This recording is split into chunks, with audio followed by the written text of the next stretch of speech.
Hi, welcome to Blasters and Boomsticks with your hosts Dan and Grant. Today we're talking about Justice League, or the Snyder Cut of Justice League, which you're probably all up to date by now with, is the new 4-hour version of the original release Joss Whedon version from 2017. So Grant, let's get straight into it. What did you think? It's been 84 years and I've finally finished it. It's just, I think you could forget the film, mate. It's just a fascinating kind of history lesson for people. Initial thoughts, I have to say straight away, it's better than the Joss Tis League cut. Obviously, that was released in cinemas and theatres. I still don't think it's perfect per se. And part of me wonders if we'll ever really see a Zack Snyder definitive cut. I know this is being advertised it, but it just feels more of a pet project. Like, you want everything, fans, take fucking everything kind of approach. But it's definitely an upgrade on what was released originally. What about yourself? What are you? I enjoyed it. I mean, it keeps that same story structure. That's the thing that stays the same. So I think you could probably go in and easily say that if you've seen the Joss Whedon version, then the main story beats are there. They do remain, but there's a lot more detail. Sometimes you could argue too much detail on some of the cast, but which we didn't get at all in the Joss Whedon version. Well, Cyborg was. I really enjoyed watching him in this one a lot. Yeah. But I really throwaway in the original. Yeah. But I really enjoyed it. And for me, the 4 hours, it flew by. There's a couple of moments where I think, looking back, I could have, if this is going to be a Snyder trilogy capper to Man of Steel, Batman versus Superman, there's a definite end point for me before they went into sort of, sequel baiting territory. I think there was a couple of times it kind of went Return of the King for me a little bit. Yeah. But I did really enjoy it. Marked up improvement.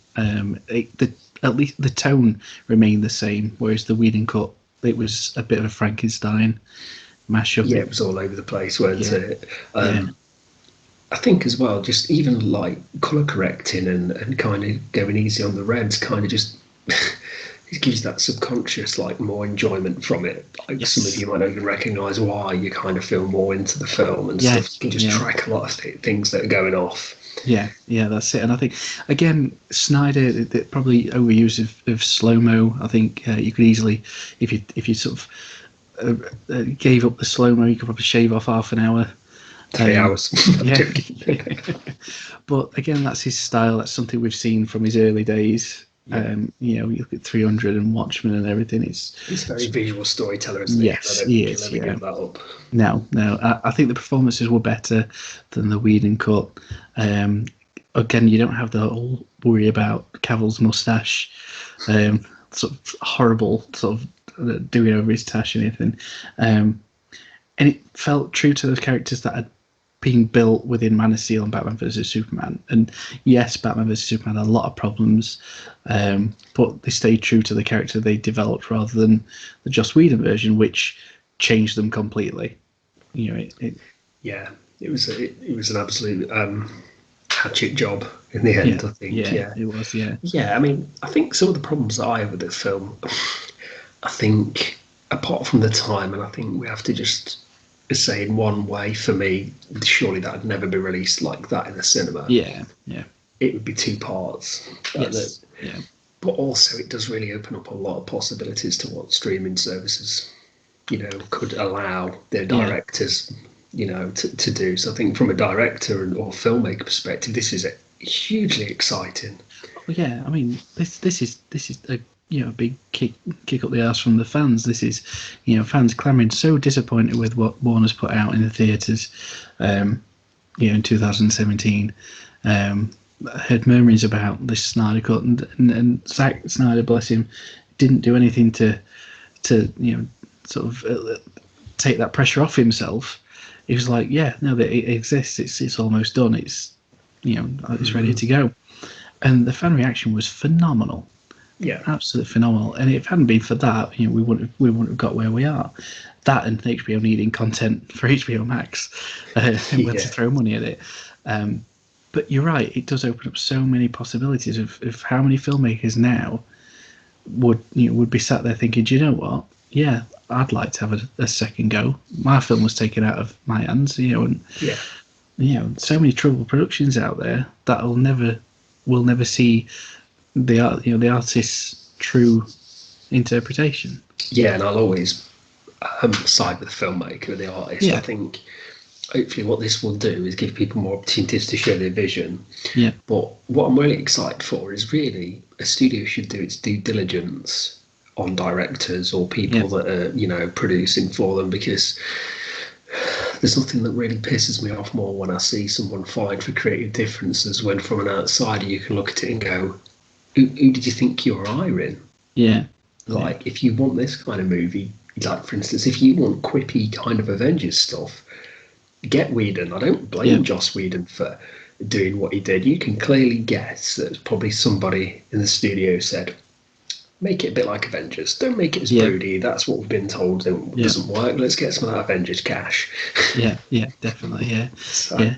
And I think, like, it does feel like up to a certain point a natural end to that sort of. If you look at it as a trilogy, if the likelihood of them ever making any more is slim to none. I would say at this moment in time. But never say never. But never say never, because we never thought we'd see this. Yeah, exactly. Now, for me, 4 hours, it went by quite quickly. I was fully engaged with it. I think there was a couple of musical choices that I could have done without. I mean, there's one lengthy sequence of Aquaman. It's not a spoiler, but it's where Aquaman he saves someone on a boat, and they use this in the Whedon Cut. But then the addition to it is that he walks slowly off a pier, drinking some booze, and then dives into the water. And it's just, it seems so unnecessary.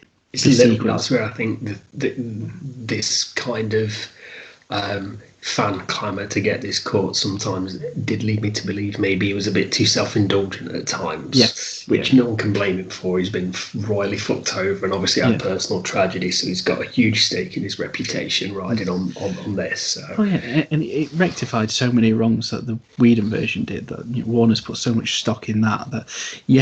Again, I really enjoyed it, but I'm not blind to its issues. It still has a couple of issues. It's still a little overstuffed. But I think performances are better. I think visually it's more interesting. I think it holds together so much more. And it's more threatening. Threat is there, Yeah, definitely. I think just Kieran Hines, I think they've manipulated his voice even more in this. So Steppenwolf, going back to the original design, does seem, like I said, more of a threat. You get more an idea that of Steppenwolf as a character, whereas in the Whedon Cut it's just sort of straight out laced villain. I've come for these mother boxes. That's about it. There's a bit more going on. He's sort of trying to win himself back into Darkseid's favour. So you get the introduction of, we've all seen the teasers and everything. We get the introduction of sort of Darkseid, and but I think again, like you said, Cyborg gets so much more to do. He's literally. He's a big important part of the entire thing. He's the heart of the film. And to say that that's missing from the Whedon Cut, it's madness. It is mad. Little explanations filtered throughout, like we want sort of people who are fans of the Flash. He says in this, it's not too much of a spoiler, but it's a little sequence, and this is from the Whedon Cut when they're charging the mother box. And in the Whedon Cut, he just starts running, and the mother box just reverses back in time ever so slightly with no explanation. Whereas at least this goes to the trouble of explaining part of Barry's powers and why he's doing this. And I didn't feel as annoyed. Not that Ezra Miller annoyed me in the Whedon Cut, but I think because they were all trying to joke off each other, even Ben Affleck was trying to be too cheerful. So I kind of found them all a little bit. It grated me a little bit in the Whedon Cut, whereas in this I felt like Ezra Miller was, because he was the more standalone sort of comedic value for the film. He was the levity role. I enjoyed it more. It wasn't overbearing and annoying. Yeah, just because you have the funny guy come into the party suddenly doesn't mean that everybody in the party wants to have a joke. Yes, So yeah, yeah. That's the risk of it. Yeah, but Unless you're Joss Whedon. yeah, that's it. Yeah, yeah. But great to see that for me. Great to see these characters. Great to see them doing the parts that we should have seen. This is what we should have seen in 2015. And like you said, quite rightly, it would have been a cut down version of this. It would have probably been still 2.5 hours. Yeah. The 2.5 version of what we've got now.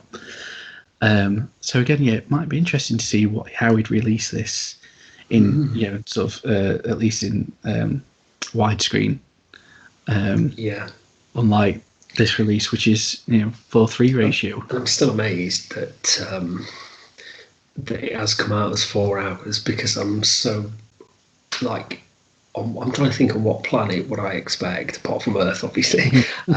Would I expect like HBO Max to go, let's just chuck it all out there at once? I honestly thought they'd do a 3-part mini series. I really did think they'd draw it out for people.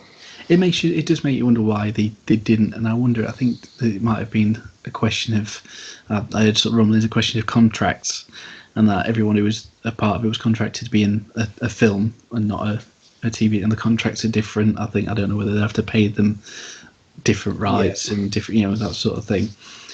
So maybe it just comes literally down to money, and this has had a lot of money thrown back at it. For something that we should have never been able to see. Yeah, absolutely. I just can't wait to see the fallout myself from it. I think that's what will be exciting to find out. Yeah, I mean, this came out over a week. This came out 2 days ago, and it's 3 days ago. And I think it'd be interesting in a week's time to see, like you said, exactly where we are, what the numbers are, what this means for DC and Warner's and HBO Max going forward. Was it a big failed experiment, or was it is it a new stepping stone, for future entertainment? Of course, and I think just before I leave you with my thoughts, I think number one, if I never have to hear the Amazonian kind of soundtrack when Wonder Woman's ever overplayed, I think some of my complaints about the film are the fact that I think we've seen these characters played a little better by other people, or in different films have been stronger. Because as much as I quite like Affleck as Bruce Wayne, I think he's very, well, I don't say poor, I don't mean like that, I just mean in comparison to a Christian Bale or a Michael Keaton. I think he just doesn't hold up, and it'd be nice if somebody like Batman, who he's not the heart of the movie, but he's the mind. He gets everybody involved. He brings the team together, and it kind of feels like he's reduced to playing a Master Chief kind of character, like just pulling his guns out and stuff. Yeah. Whereas I think a lot of other main cast got to show a little bit of their abilities. Yes. Yeah. So it would have been nice to see, maybe a bit more thought given into how Batman could have fit into the movie. But that's probably my biggest gripe with the film. Yeah. Just hoping that much more runtime would have given him that bit more kind of involvement in the final act kind of thing. Yeah. But yeah, I think it's worked much better than it had any right to, in my opinion. Yeah. Absolutely. So I think people should watch it. It does get a recommendation from me. Surprisingly, I thought it was going to fail. So yeah.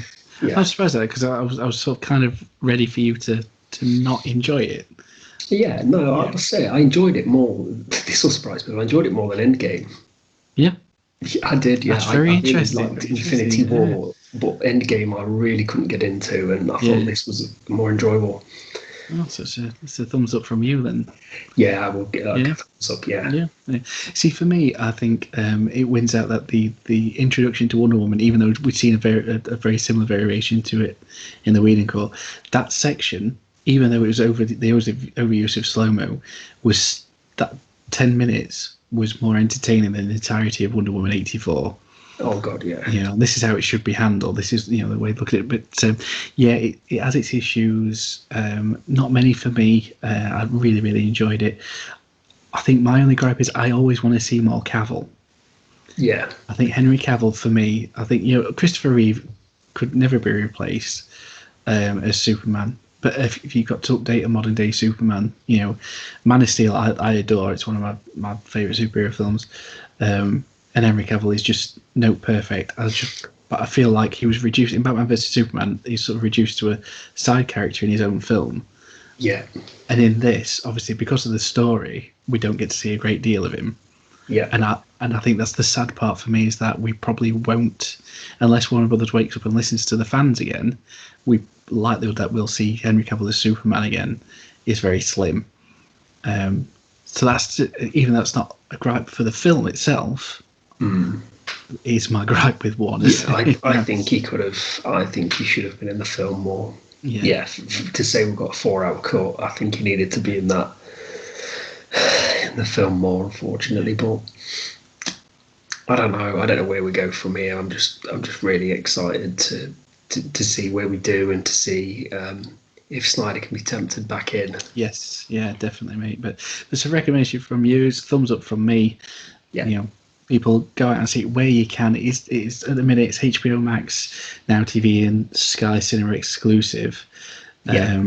For the time being. So keep your eyes out. Yeah, and just one thing to let you know, people in America have got this great thing where if you're watching it through HBO Max, you can literally bookend the chapters, which is fantastic. So you can, know exactly where you fall asleep or need to get something. You can click back into the chapter, whereas Sky Movies, which I watched it through, you can't.